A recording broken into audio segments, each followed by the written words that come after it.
Okay, we were talking about the preseason kinescopes and that process. Was that the first directing that you did? Yes. Well, first directing for camera directing, first professional directing. I joined the Directors Guild in '55. Whenever I did that, I think it was the fall of 1955. Now, how were those kinescopes done? Were they actually done as kinescopes, or were they filmed? So No, that they were done as a live show, but they would be piped into the very primitive form of tape in those days, which was a kinescope. Very bad quality. I've seen 2 or 3 examples of them at the museum, and I wouldn't want them as remembrances of my work. Now, why was that done? You had alluded to Well, a death. this was because of the fact that with live, anything could happen and did, and there was protection against somebody dropping dead on the set, or having a lapse, or getting very ill, or not making it to the stage in time or something. So they had these pre-season kinescopes made in so they could just grab something out of a bin and put it on the air in the place of the show, which was a lifesaver in a number of cases. And what instances were they used? Well, remember any? when there was an emergency, when somebody would be ill or just not show up or something like that. Would it be announced that it was a kinescope? No, not particularly. They would just say, due to circumstances beyond our control, the program scheduled for this has been replaced and we're doing instead. And then they would put on the kinescope. Talk about some of the challenges of directing live matinee theater. Well, it was absolutely wonderful to me because I was largely a theater actor director at this point for the small amount of directing that I had done. But you rehearsed 5 days, which was very much like doing summer stock that I did a fair amount of as an actor in the East, where you would go to a theater, summer stock theater, and you would rehearse 5 days to 6 days, and then you would open. You were on. So it was very much that kind of work process. And so with live television, you would work 4 or 5 days in a studio, in a rehearsal room, and then you would be moved onto a set where you would work with the props and the actual scenery with 3 to 5, John Frankenheimer would use 7 sometimes cameras on his big like Playhouse 90 productions. But in these early days, it was very much more primitive. I never had more than 3 cameras to work with.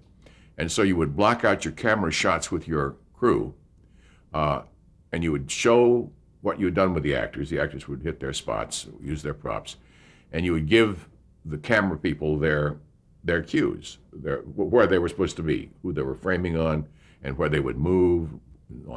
Then you would go up into the control room. I have some pictures. I have a picture of the control room, which was a very stark, terrifying place because you were confronted with just monitors, and you had a technical director, a TD, and you would call out your warning shots. You would say, "I'm coming at the 3 on an over-shoulder shot," and then fellows that I'm also talking to the camera through their earphones, and you're going to move slowly in over the shoulder to a close-up on Zsa Zsa Gabor, and then you would then you would snap your fingers.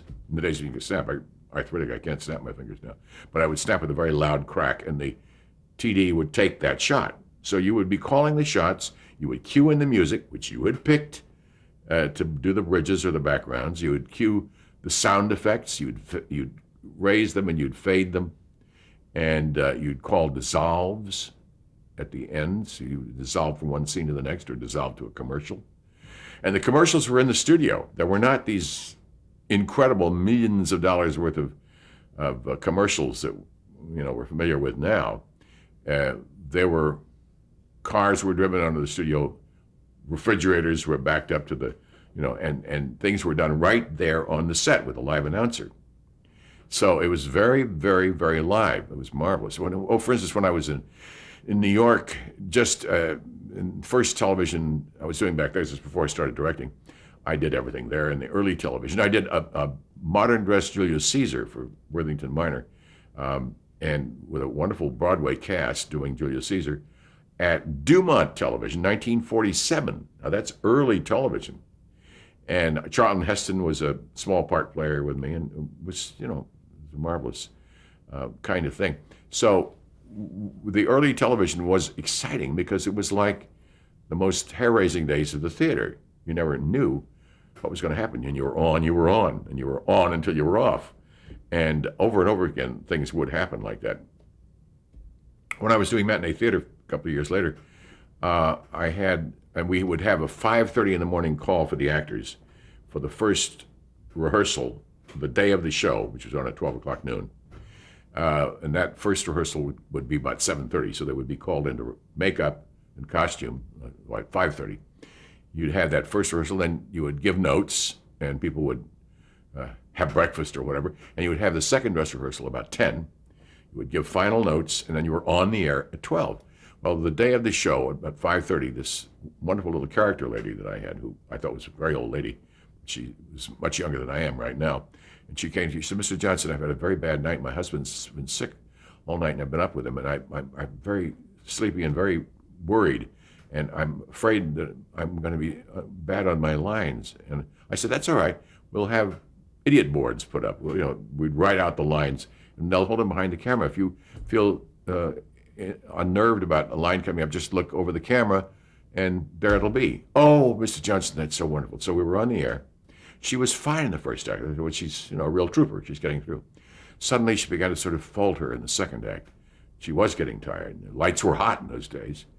And she came right up to the camera, and she said, whispered as though nobody else could hear it, "We're on, 9 million people are watching." And she says, "Mr. Johnson, I'm sorry, I'm up." And in the lens, I said, "That's all right, darling." And I gave her the line, opened the key from the thing, and I gave her the line. She says, "Oh, thank you, Mr. Johnson." And then she went back to her spot, and she went on acting, and she was fine from then on because she'd felt released from her fears. But these were the kinds of things that people saw on live television. When Morris Evans did his Hamlet live on television, a 4-hour Hamlet they did on television, they had about the same amount of rehearsal, but he'd been doing it all his life. And there was the great moment when the crowd and the king and the queen and the bunch have all left, and he's alone, and he's furious, and he's plotting, and he has this great soliloquy that begins, "Now I am alone," and he has one of the first soliloquies. And so the camera moves into a medium shot on Morris Evans doing this, and in the background down the corridor, a stagehand came on and looked and thought it looked interesting and took an apple box, and sat down to listen to Morris Evans do. That's the kind of, so they were trying to arrange the camera, push him around and try to get him to move, and he was immovable when he was acting. And so that's, as I say, over and over again, the kinds of, I was acting on a matinee theater, and I was acting in a farce by Gillette called, William Gillette, called Too Much Johnson, of all things. And the climax of it was very funny. The dowager character woman was a very rich lady, richly ornamented furniture. She got very annoyed with me because I was being a pain. And so she picked up a vase. This is the kind of low comedy it was, and breaks it over my head. Well, and of course, the prop guys made a wonderful out of wax, frozen, so that it was a beautiful vase, full length like this on the floor.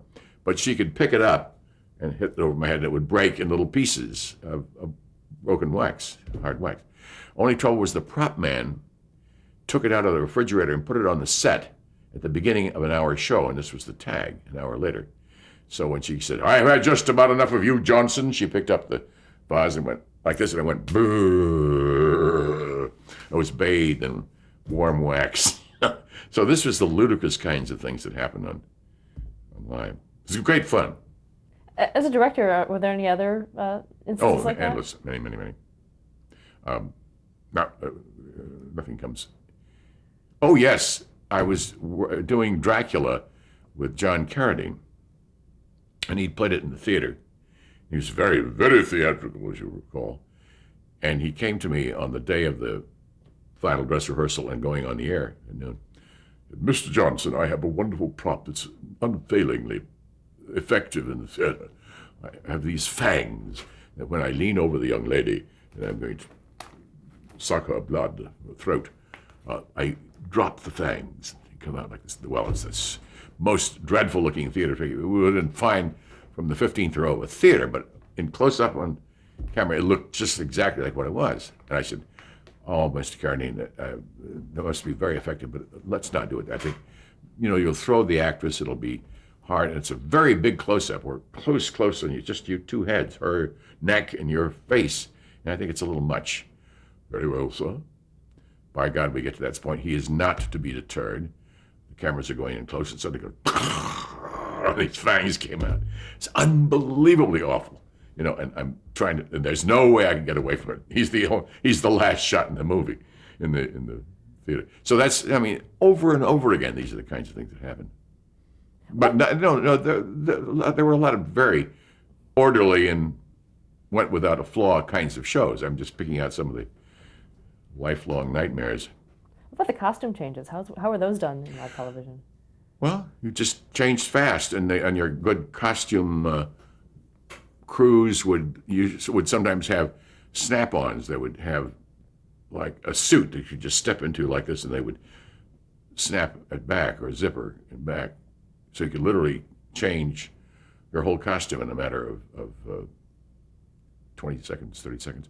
I acted for one of the other directors on Matinee Theater, and we were always kind of showing off for each other in this fraternity of directors.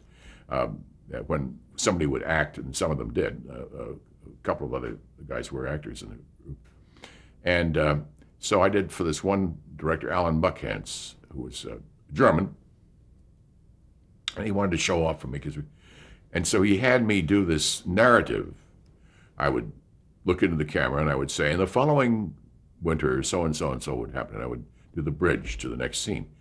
Except that he had the idea that he would take the camera and push right smack into my eyes and my mouth, and they would change my costume under that lens, so that as I was talking and saying, and Cecily never forgave me, they would be going, and I would have all my clothes pulled off and totally changed while I was in close-up doing the narrative.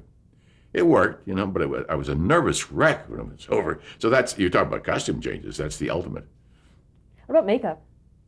Yeah, the early days of makeup in especially color television was appalling. They had some kind of greasy mud that they would put on your face. It was pretty disgusting.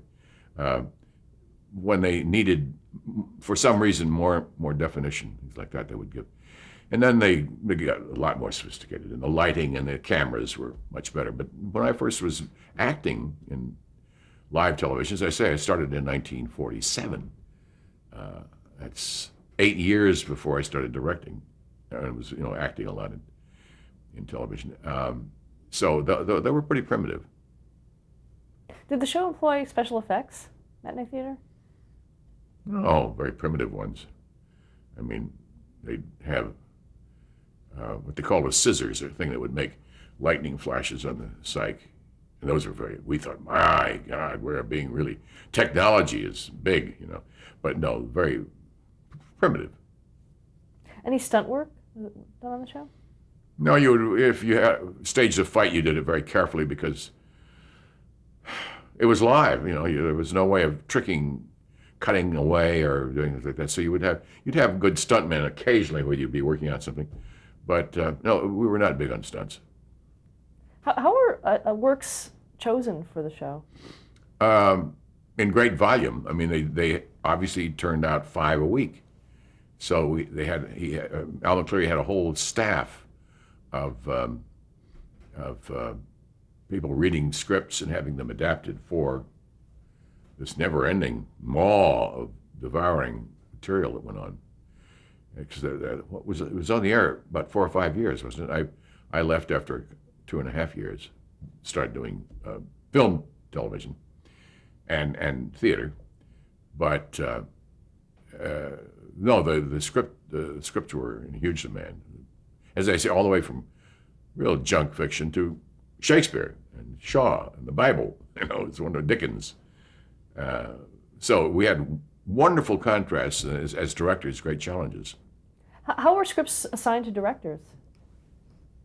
Pretty much willy-nilly. Al would be the one. Al McCleary would decide a certain director had a technique or a style or a background that he wanted for this particular show. For instance, he put me together with people more of the theater because I was the one who had worked more in the theater. I'd worked on Broadway.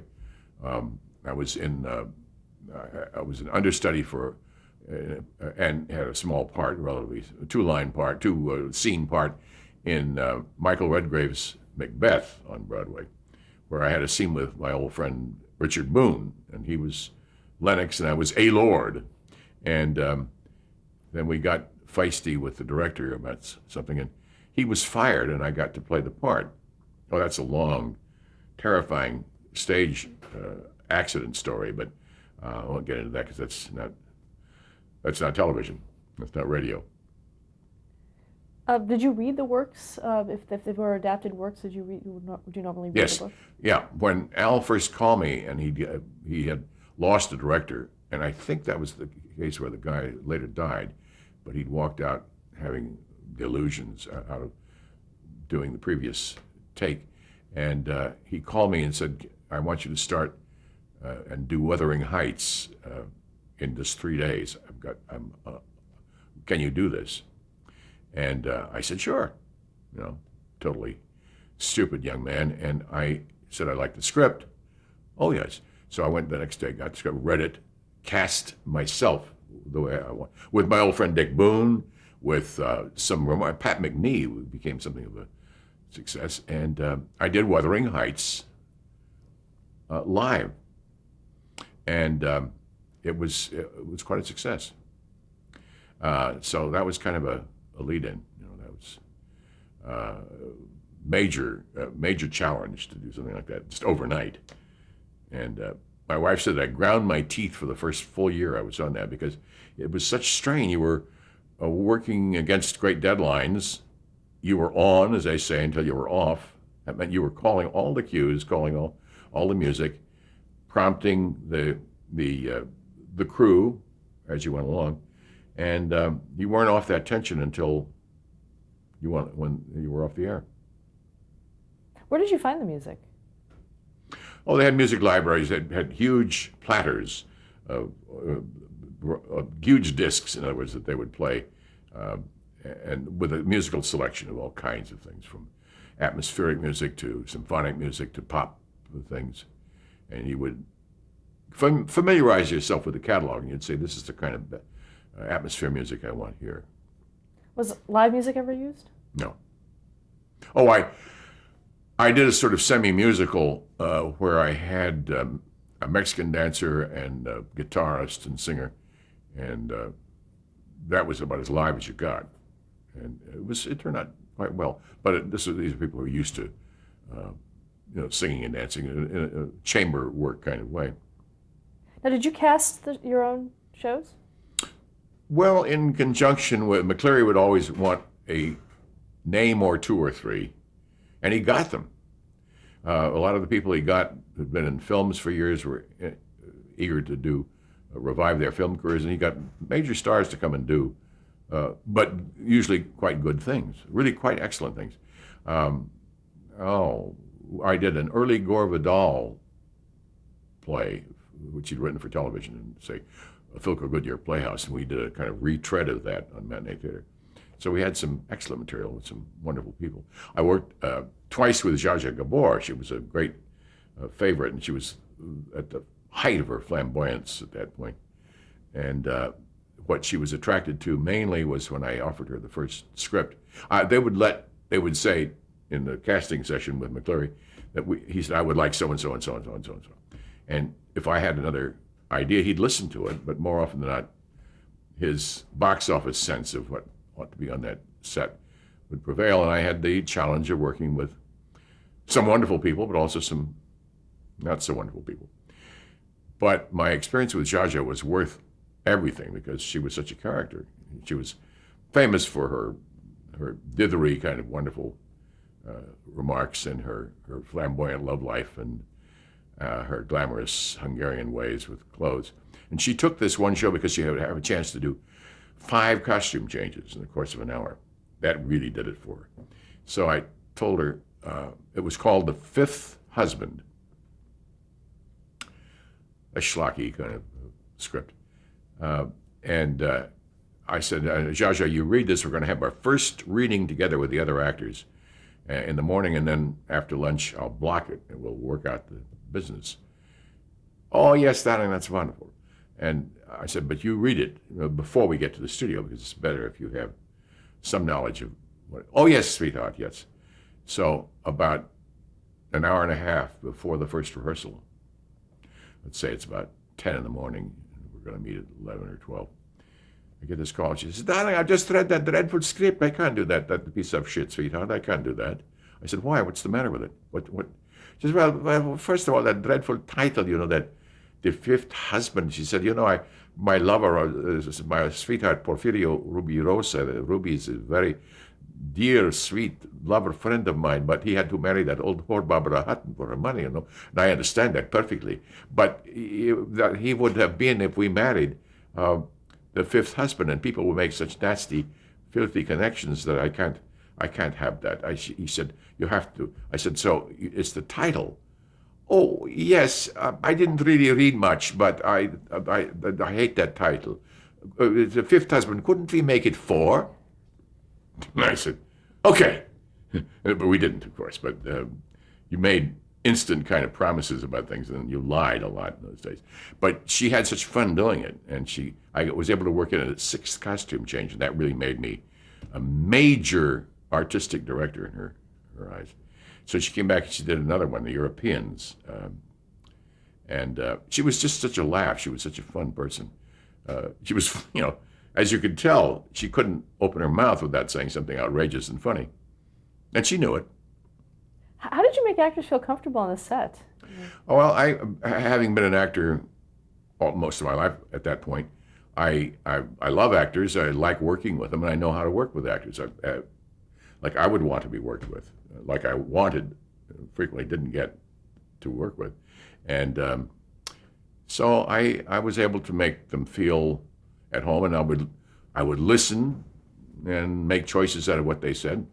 I worked much more as a good theater director did in those ways, and I put them at their ease. They would open up and they would feel comfortable, and I would challenge them to do things that were maybe a little more daring for them, make some sort of bizarre choices occasionally that would be a little more interesting than the stock ways of doing things. Let's talk about some of the actors that you worked with. Roger Moore. Yeah. I think once or twice, sure. Marion Ross. Yes. Now, Roger, I also did a film thing. What was the one? For Blake Edwards, I think he was. Yeah, and we also worked in live television. Yeah. Marion Ross. Yes. Oh, yeah. Lovely gal. I can't give you an example of the one I did, but it was great fun to work with her. Maury Amsterdam. Yeah. So I'd heard Maury Amsterdam on the radio when I was a kid, and I worshipped him. As I say, my whole world as a crippled kid was listening to radio. So that when I had a chance to work with Maury Amsterdam in the flesh, I thought I was going to die. It was like working with the greatest actor in God's world. I had a great time with him, and I got along nicely with him. It was fun. They enjoyed the fact that when I was in awe of them that I would say as much and say, I can't get over this. I'm working with Maury Amsterdam. It was fun. Fay Wray? Fay Wray was a lovely lady. And of course I had been awestruck by King Kong. And here I had, and she was coming along in years, but she was still an extremely attractive lady. As a matter of fact, I think she may still be alive. Her daughter is a friend of mine. Her daughter is president of the Writers Guild, Vicki Riskin. And Vicki and I are friends, and we would talk about, oh yes, and her husband is David Rentels, with whom I've done quite a few things. David was a fine writer. And the most important thing I did with David was Fear on Trial. This was a film I did in 75, which was about the blacklist. This was with George C. Scott playing the lawyer who helped to break the blacklist. And it was of extreme importance to me because I had been blacklisted. I didn't work for a solid year in 1952. I had, in a college flux of eccentricity, I joined the Communist Party when I was at UCLA because I had a very conservative Pasadena family background, and I was rebelling against this, so naturally I joined the Communist Party. And I was a member for about a year or so, and I kept thinking, this is ridiculous. I can't even talk to these people. They don't talk sense. So I gave that up. But it was on my record, and the blacklist people, the red channels people, never missed a trick. They found ways to take anybody who had any remote connection. Now, I had a real connection. I was a member of the party. But there were those who weren't, many of them, who signed petitions for the Second Front in World War II or whatever, that were considered to be communist front organizations, and frequently were. But many of those people who signed it were just well-intentioned, liberal, progressive people who were expressing their opinions, and they were, many of them, viciously hurt by the blacklisting. Some had to leave the country, some fled and lived in Europe or in Mexico, and several died out of sheer, anxiety, and it was a frightening time. And I had never known a time really from the time I started working. Should have pulled that plug.